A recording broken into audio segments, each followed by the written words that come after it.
जय मंगलम जय नमः पार्वती शिव हर हर महादेव ಕಾರ್ಯಕ್ರಮಕ್ಕೆ ಕಾರಣೀಭೂತರಾದಂಥ ಮಲ್ಲಿಕಾರ್ಜುನ ಅಪ್ಪ ಅವರ ಪಾದ ಪದ್ಮಗಳಿಗೆ ಅನೇಕ ನಮಸ್ಕಾರಗಳನ್ನು ತಿಳಿಸಿ ಇಲ್ಲಿ ವೇದಿಕೆಯ ಮೇಲೆ ಅಲಂಕಾರ ಆದಂಥ ಬುದ್ಧಿ ಗುರುಗಳಿಗೆ ಮನವಾರಿ ನಮಿಸಿ ಸಮಸ್ತ ಗುರು ಹಿರಿಯರು ತಾಯಿಯರಿಗೂ ಮನವಾರಿ ನಮಿಸಿಸಿಂದ ಏನೋ ಯಥಾಮತಿಗೆ ನಿಲ್ಲಿಸಿದಷ್ಟು ಮಾತುಗಳನ್ನು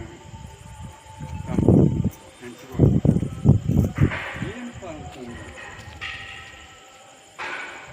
ಈಗ ನಮ್ಮ ನೆಹರು ಅಮೃತಗಿರಿಯವರು ಒಂದು ಎರಡು ಮಾತುಗಳನ್ನು ಭಾಳ ಮಾರ್ಮಿಕವಾಗಿ ಮಾತಾಡ್ತಾರೆ ಅಗದಿ ಉತ್ತಮವಾಗಿ ಅದು ಎಂಥದಪ್ಪ ಅಂತಂದ್ರೆ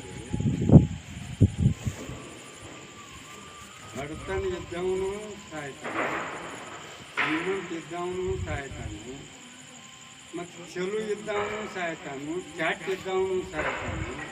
ಹೆಂಗಿದ್ರು ಸಾವು ಅನ್ನೋದು ಯಾರಿಗೂ ಬಿಡಲಾರ್ದಂಥದ್ದು ಅನ್ನೋ ಹೊತ್ತಿನಾಗ ಅದು ಸಾವಿನ ಬಗ್ಗೆ ಅದ ನಿರ್ಣಯ ಅನ್ನುವಂಥದ್ದು ಎದ್ದದ್ದನ್ನು ನಮಗೆ ಅದರ ಬಗ್ಗೆಕ್ಕಿಂತಲೂ ನಮ್ಮ ಬಸವಣ್ಣವರು ಒಂದು ಎರಡು ಮಾತಿನ ತಿಳಿಸ್ಕೊಟ್ಟಾರೆ. ಏನಪ್ಪ ಅಂದ್ರೆ ಬಾರದು ಬಪ್ಪದು ಬಪ್ಪದು ತಪ್ಪದು ಅಂತ ನಮಗೇನು ಬರಬೇಕಾಗೈತೋ ಅದು ಬಂದ ಬರ್ತೈತೆ, ಏನು ಬರಬಾರ್ದಾಗೈತೋ ಅದು ಬಿಡ್ತೈತೆ ಅನ್ನೋ ಹೊತ್ತಿನಾಗ ಹಂಗೆ ಆತಪ್ಪ ಅಂದ್ಮ್ಯಾಗ ಬರೋದು ಬರ್ತೈತಿ ಬಿಡೋದು ಬಿಡ್ತೈತಿ ಅಂದ್ಮ್ಯಾಗತ್ ಮತ್ತು ನಾವು ಇದನ್ನೆಲ್ಲ ಸತ್ಸಂಗಗಳನ್ನು ಮಾಡೋ ಅವಶ್ಯ ಏನಿದೆ. ಬರೋದು ಬರತೈತಿ ಬಿಡೋದು ಬಿಡತೈತಿ ಅನ್ನೋ ಹೊತ್ತಿನಾಗ ಮತ್ತು ಇದನ್ನು ಸತ್ಸಂಗ ಯಾಕೆ ಮಾಡಬೇಕು? ಸತ್ಸಂಗ ಮಾಡೋದ್ರಿಂದ ಎಂಥದ್ದು ಏನು ಲಾಭದ? ಹಾಂ, ಅದಕ್ಕೆ ಶ್ರೀಮನ್ನಿಧಿ ಶಿವಯೋಗಿಗಳು ಭಾಳ ನಮಗೆ ಮಾರ್ಮಿಕವಾಗಿ ತಿಳಿಸ್ತಾರೆ. ಏನಂದ್ರೆ ಸುಮ್ಮನಾಗದು ವಿಧಿಯೊಳಂದರೆ ಸುಮ್ಮನಾಗದು. ಇದು ಸತ್ಸಂಗದಿಂದ ಆಗತಕ್ಕಂಥದ್ದಿದೆ. ನಮ್ಮ ನಿಜ ಸ್ವರೂಪ ಜ್ಞಾನ ನಮಗೆ ತಿಳಿಬೇಕಾದ್ರೆ ಸತ್ಸಂಗದಿಂದ ತಿಳಿತೈತಿ ಹೊರತಾಗಿ ಇನ್ನುಳಿದ್ರಿಂದ ಎದರಿಂದ ತಿಳಿದಿಲ್ಲತ್ತೆ.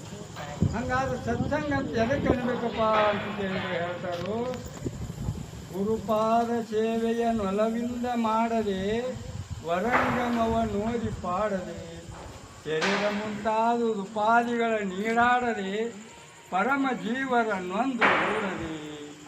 ಆ ಪರಮಾತ್ಮನೂ ಜೀವಾತ್ಮನೂ ಒಂದು ಗೂಡಲಾರ್ದ ಆಗುವಂಗಿಲ್ಲ ಅಂತ ನಿಂತ್ಕೊಂಡು ಹೇಳುವಂಥ ಮಹಾವಾಕ್ಯಕ್ಕೆ ಅನುಗುಣವಾಗಿ ಇಲ್ಲಿಗೆ ನಾವು ನೀವು ಎಲ್ಲರೂ ಕೂಡ್ಕೊಂಡು ಈ ಗುರು ಸೇವೆ ಅಂತಕ್ಕಂಥದ್ದನ್ನು ಭಕ್ತಿಯಿಂದ ಮನಪೂರ್ವಕವಾಗಿ ಮಾಡಿದೀವಪ್ಪ ಅಂತಂದರೆ ನಮಗಂಥ ಮುಕ್ತಿ ಅಂತಕ್ಕಂಥದ್ದು ಮಾರ್ಮಿಕವಾಗಿ ಧರ್ಮ ನೀತಿ ಶಾಸ್ತ್ರ ಇವೆಲ್ಲ ನಮ್ಗೆ ಜ್ಞಾನೋದಯ ಹಾಕಿದಿಂದ ಮಲ್ಲಿಕಾರ್ಜುನ ಅಪ್ಪ ಅವರು ನಮ್ಗೆ ಕರುಣಿಸಿ ಕೃಪಾ ಕಟಾಕ್ಷದಿಂದ ನಮ್ಮನ್ನೆಲ್ಲರನ್ನು ಉದ್ಧಾರ ಮಾಡಲಿ ಅಂತ ಹೇಳ್ತಿದ್ದೀನಿ. ನಾನು ಎರಡು ಮಾತುಗಳನ್ನು ಗುರುಪಾದಕ್ಕೆ ಅರ್ಪಿಸಿ ಮುಕ್ತಾಯ ಮಾಡ್ತೀನಿ.